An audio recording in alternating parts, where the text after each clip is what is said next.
Video पे हम बात कर रहे हैं यूजीसी का पीएचडी रेगुलेशन के बारे में। जो नया रेगुलेशन अभी आया है, minimum standard and procedure PhD scholar के लिए क्या होना चाहिए, यूजीसी ने बहुत अच्छे से प्रेस्क्राइब किया है।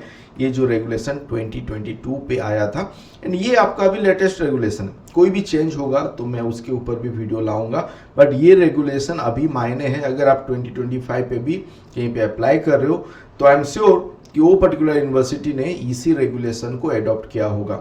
अगर नहीं किया है then you should also able to know कि मिनिमम स्टैंडर्ड प्रोसीजर क्या है, यूजीसी ने क्या प्रेस्क्राइब किया है, आपका यूनिवर्सिटी का क्या है, उतना मिनिमम होना चाहिए। अगर है तो आप वहाँ पे एनरोल करो, नहीं तो मत करो। तो एलिजिबिलिटी क्राइटेरिया पहले समझते हैं पीएचडी प्रोग्राम के लिए। तो आप अगर यहाँ पे आप देखो, अगर आप 4 साल और 8 सेमिस्टर बैचलर डिग्री आपने किया है, उसके बाद 1 साल और 2 सेमिस्टर मास्टर डिग्री करके भी आप अप्लाई कर सकते हो। और क्या है, 3 साल अगर आपने बैचलर किया है, 2 साल और 4 सेमिस्टर मास्टर करके भी आप अप्लाई कर सकते हो, अगर आपका मिनिमम 55% एग्रीगेट मार्क है तो। और इक्विवेलेंट ग्रेड स्केल पे भी उतना होना चाहिए, ग्रेडिंग सिस्टम पे जो होता है। और equivalent qualification of a foreign educational institute, अगर आप फॉरेन से आपका डिग्री है तो वहाँ पे भी आपको हो सकता है, बट वहाँ पे फिर वो credit and quality standard educational institute फिर एसेस करेगा, वो इक्विवेलेंस लेके आएगा। उतना अगर है then you will be eligible to apply for PhD programme. Relaxation है 5% का और इट्स इक्विवेलेंट ग्रेड में भी अलाउड। किसको अलाउ किया जा रहा है? SC ST OBC non creamy layer and different level economically weaker section cases पे और other category of candidate as per the decision of the commission from time to time. तो यहाँ पे 5% रिलैक्सेशन भी है। कहाँ पे? 55% पे जो हम बात किए थे। प्रोवाइडेड अगर आप मान लो आफ्टर बीटेक और बैचलर डिग्री के बाद अगर आप पीएचडी करना चाहते हो 4 ईयर और 8 सेमेस्टर बैचलर डिग्री के बाद, वो भी पॉसिबल है, बट वहाँ पे आपका जो मिनिमम 75% एग्रीगेट होना चाहिए और इक्विवेलेंट ग्रेड स्केल पे वो आना चाहिए। तो वो इक्विवेलेंस यूनिवर्सिटी करके देता है एंड आपको पता ही होगा वो ग्रेड स्केल का। एंड रिलैक्सेशन होगा यहाँ पे भी 5% अगर SC ST OBC non creamy layer different level EWS category and other candidate decision by commission time to time पे वो हो सकता है, वो 5% रिलैक्सेशन मिल सकता है। देन एलिजिबिलिटी पे और समझते हैं कि और क्या है। अगर एमफिल प्रोग्राम पे अगर हम बात कर रहे हैं तो वहाँ पे भी 55% और एग्रीगेट जो इक्विवेलेंट ग्रेड स्केल का हम बात कर रहे हैं वहाँ पे हो सकता है, वहाँ पे भी 5% रिलैक्सेशन हो सकता है। Same SC ST OBC non creamy ये आपका हो गया। अभी तो आई थिंक एमफिल बंद हो चुका है, अगर कोई किया है तो वो भी एलिजिबल है। 55% aggregate and 5% on all this criteria आप फिर रिलैक्सेशन आपको मिल रहा है। तो ये हो गया एलिजिबिलिटी का। देन ड्यूरेशन का हम देखते हैं। ड्यूरेशन पे क्या है, मिनिमम ड्यूरेशन क्या होना है? 3 साल। तो आप देखो, अगर आपको पीएचडी आप प्लान करो मिनिमम 3 साल है, बट 3 साल मतलब ऐसा है कि एक बहुत कम 3 साल पे सबमिट करके निकल जाते हैं पीएचडी डिग्री लेके, कहीं पे 4 साल कहीं पे 5 साल एंड मैक्सिमम क्या है ड्यूरेशन? 6 साल है। तो कहीं पे 6 साल भी लगता है। नॉट ओनली दैट, अगर यहाँ पे मान लो कोई केसेस पे एडिशनल टाइम चाहिए होता है तो एडिशनल 2 ईयर भी मिलता है, जो कि री रजिस्ट्रेशन होके ही होगा।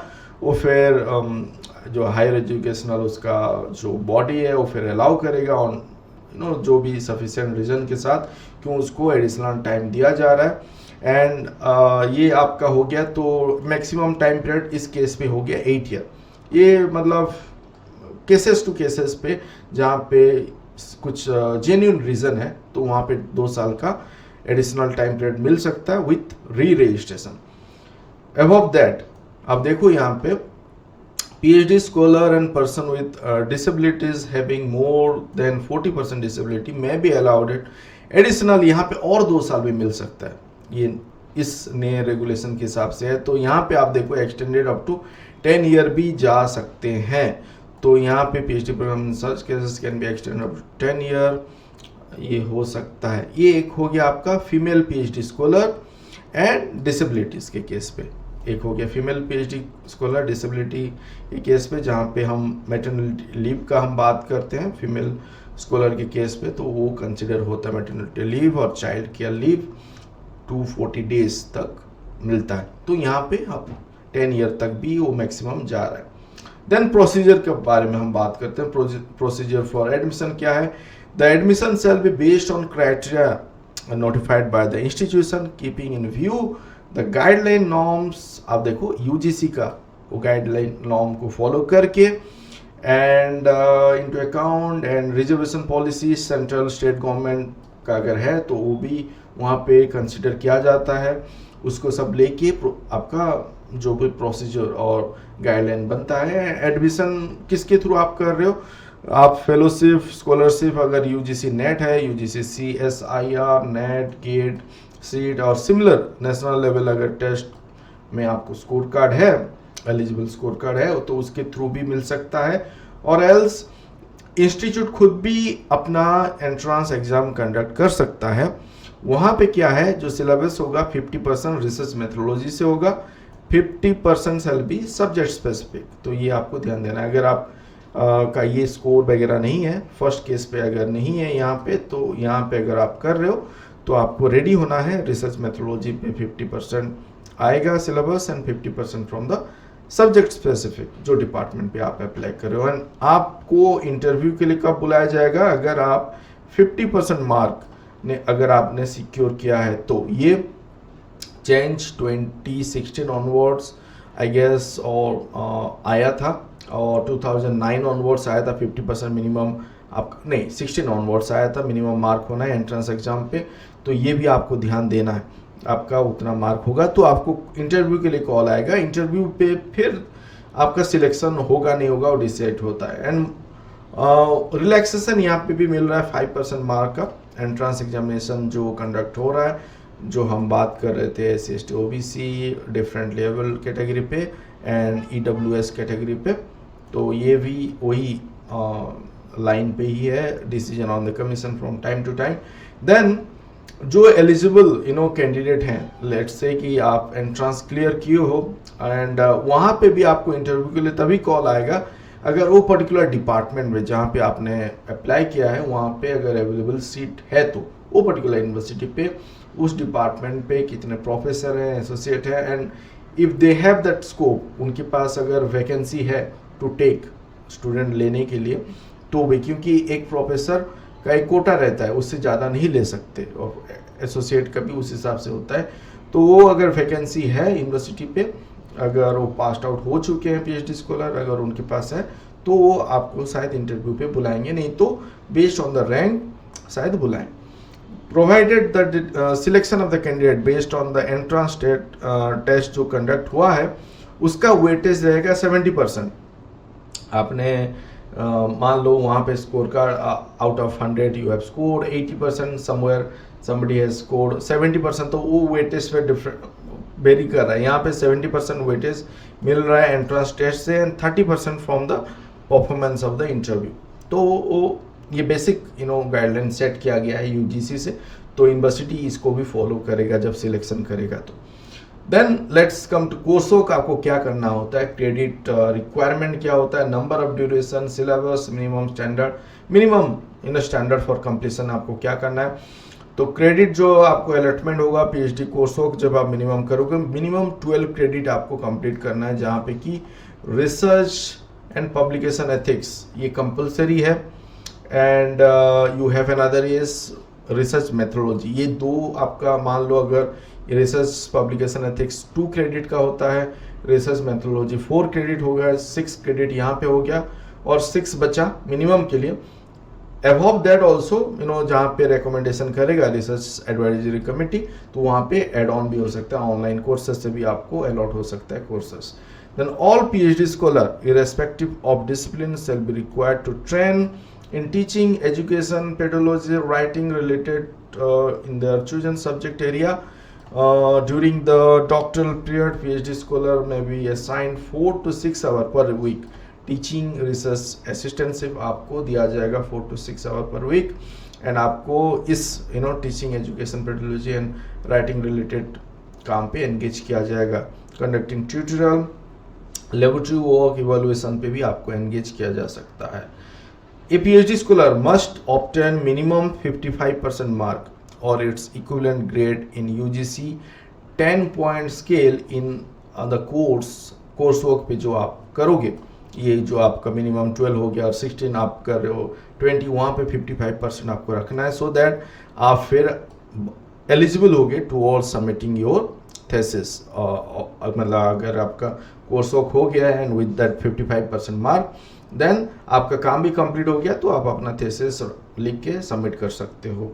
Then evaluation assessment method minimum standard credit for award of degree क्या होना चाहिए, यूजीसी ने मिनिमम क्या यहाँ पे सेट किया है। यू सी, आप अपना satisfactory completion of course work आपका हो गया, ऑब्टेनिंग मार्क ग्रेड प्रेस्क्राइब जो हम बात किए वो आपने कर दिया है। Then PhD scholar will be required to undertake research work and produce a draft dissertation and thesis, वो प्रोड्यूस करेगा, देन उसको फिर प्रेजेंट करेगा और to in front of the research advisory committee, और आपका जो कमिटी आपका यूनिवर्सिटी जो नाम दिया है, जो आप प्रोग्रेस प्रेजेंटेशन बोलते हो, similar sort of thing you will be doing just after completing your thesis writing और डिसर्टेशन राइटिंग करने के बाद आप प्रेजेंट करोगे अपने काम को।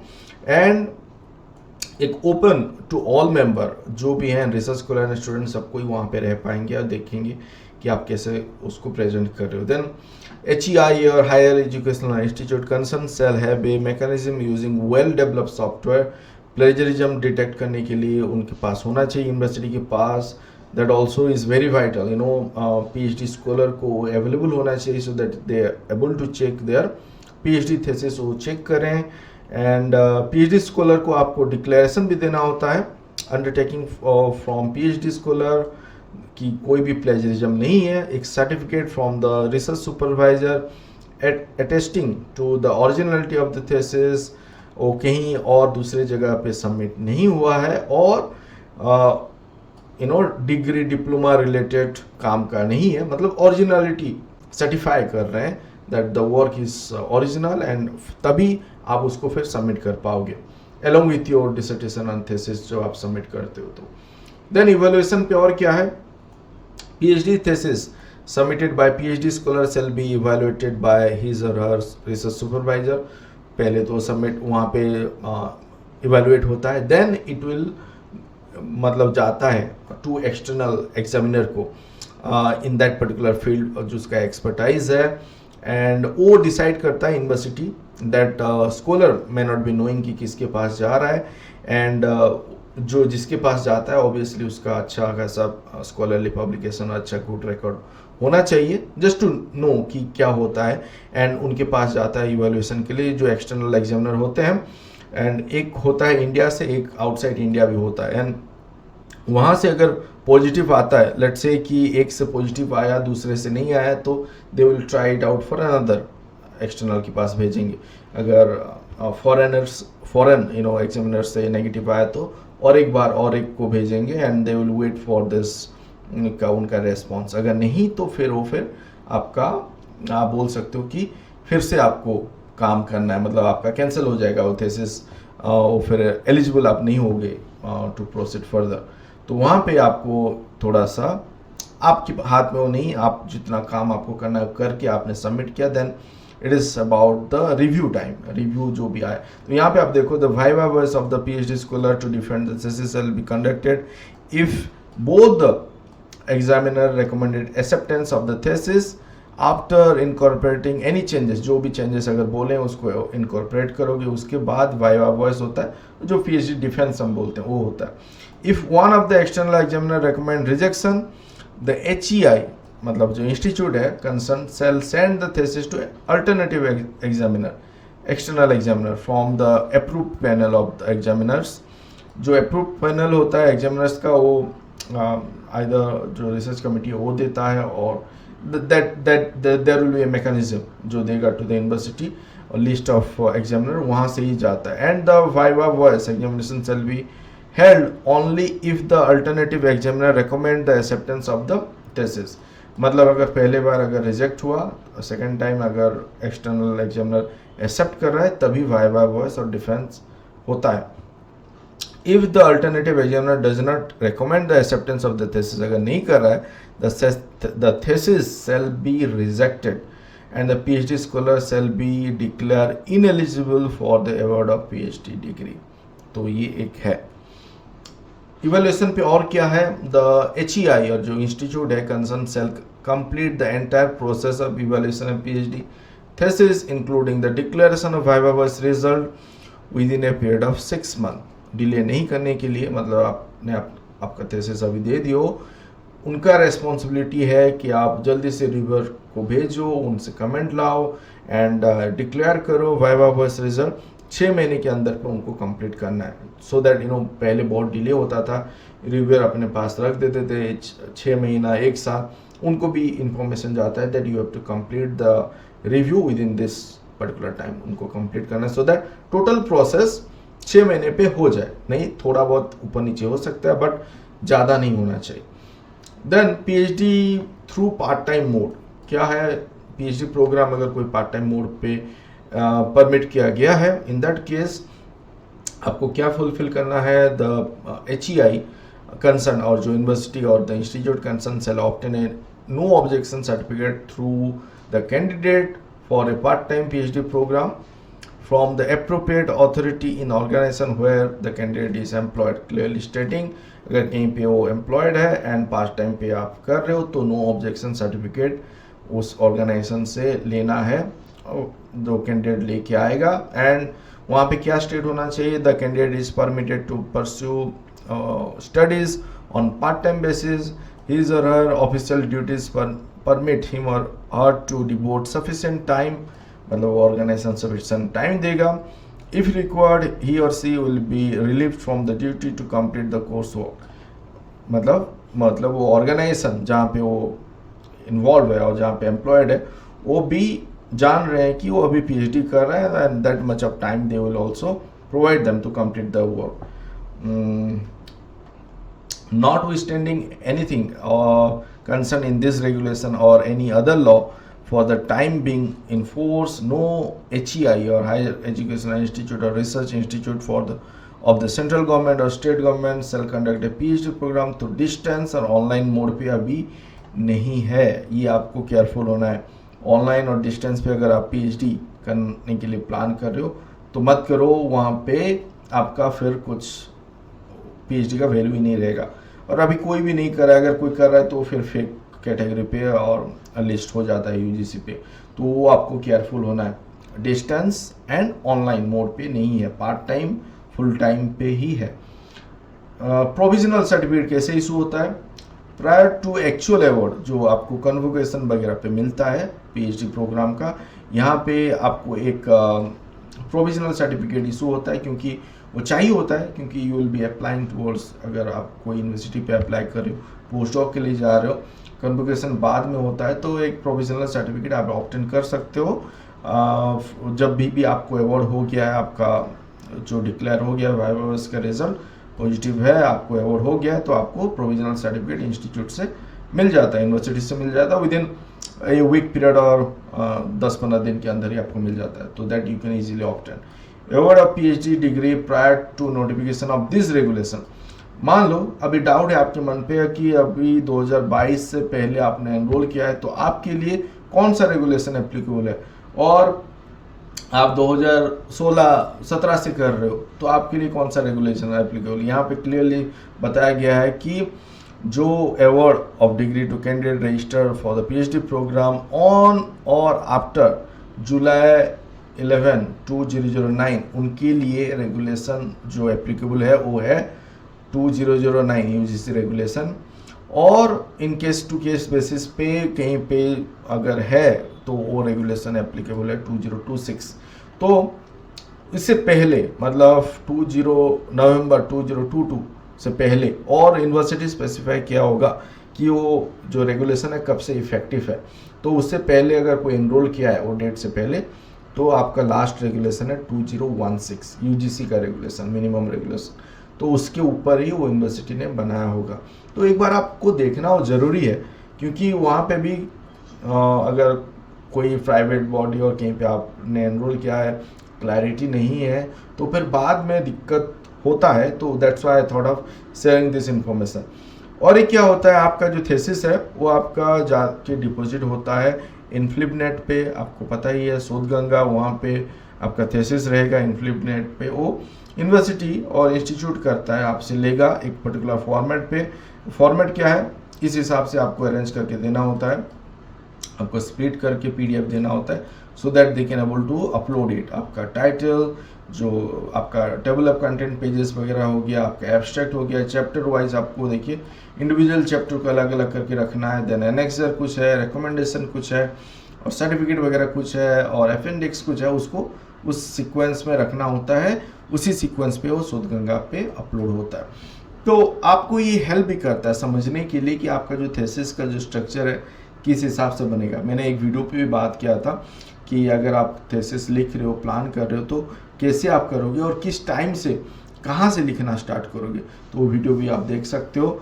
So this is what I thought of sharing today, क्योंकि ये एक चीज़ है, मिनिमम स्टैंडर्ड एंड प्रोसीजर आपको जानने का ज़रूरत है, क्योंकि अगर आप पीएचडी पे एनरोल कर रहे हो, आँख बंद के नहीं कर सकते। You will be investing your time, money, energy, आप पब्लिकेशन करोगे, बहुत कुछ वहाँ पे होता है, there are so many thing. मैंने उसके ऊपर भी बात किया था कि जो आप एक वॉशिंग मशीन के अंदर ही घूमते रहोगे कुछ साल तक, you know the outcome will be nice, but at least you should know कि कहाँ पे करना है, रेगुलेशन क्या है, कैसे करना है।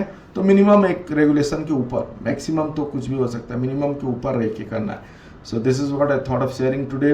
Do watch my other videos, आप लाइक करो, सब्सक्राइब करो, शेयर करो, and thank you for watching this video. Thank you.